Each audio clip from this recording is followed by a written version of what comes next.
Hey everyone, today we're going to answer the question, can you cook with olive oil, specifically extra virgin olive oil?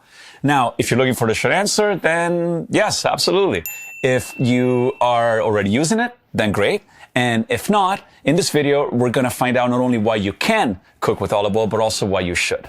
My name is Fil Bucchino, and this is Obsessed with Olive Oil. So I did a quick Google search to find out what people are saying about cooking with extra virgin olive oil, and these are some of the things that I found.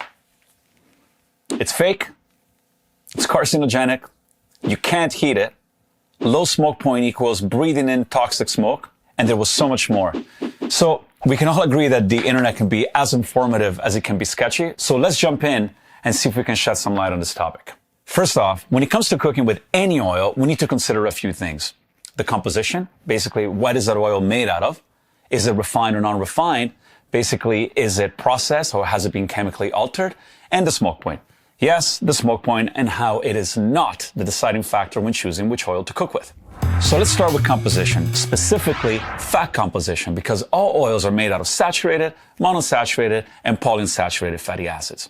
People tend to generalize when we talk about the composition of an oil and tend to put them all into buckets. For example, saturated coconut oil, monounsaturated extra virgin olive oil, polyunsaturated sunflower oil. But it's important not to generalize because, for example, although extra virgin olive oil is mostly made up of monounsaturated fatty acids, it also contains amounts of saturated and polyunsaturated fatty acids.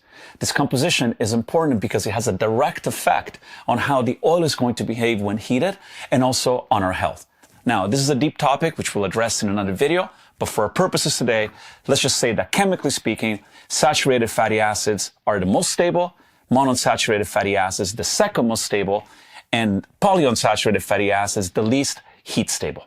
Now, unfortunately, this is where most people on the internet stop, by concluding that saturated fatty acids are the best ones for cooking.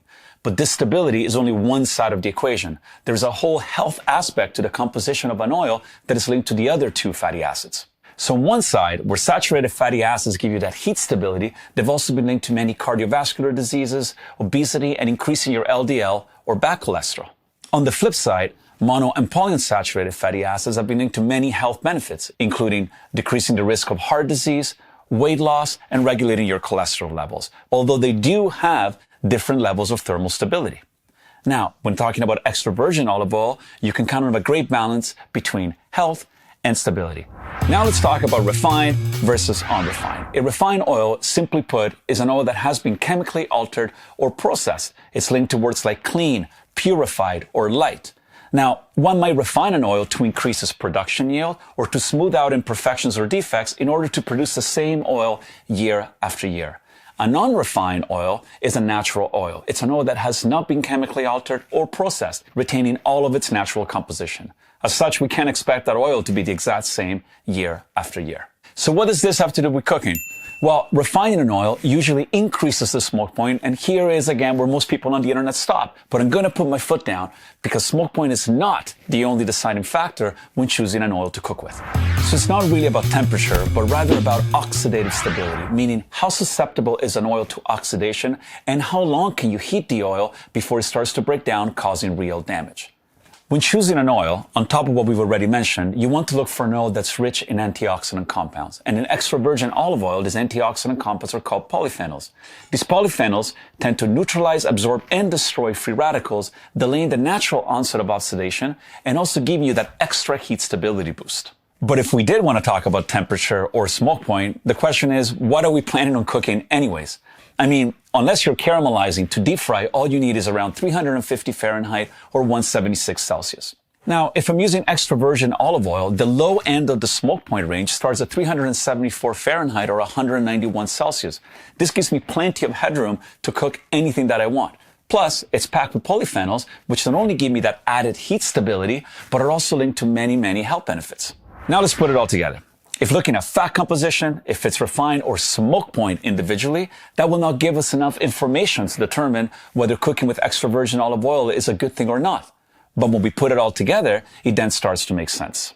So when I choose an oil, I'm looking for an oil that is mostly monounsaturated fatty acids for the health benefits and good thermal stability.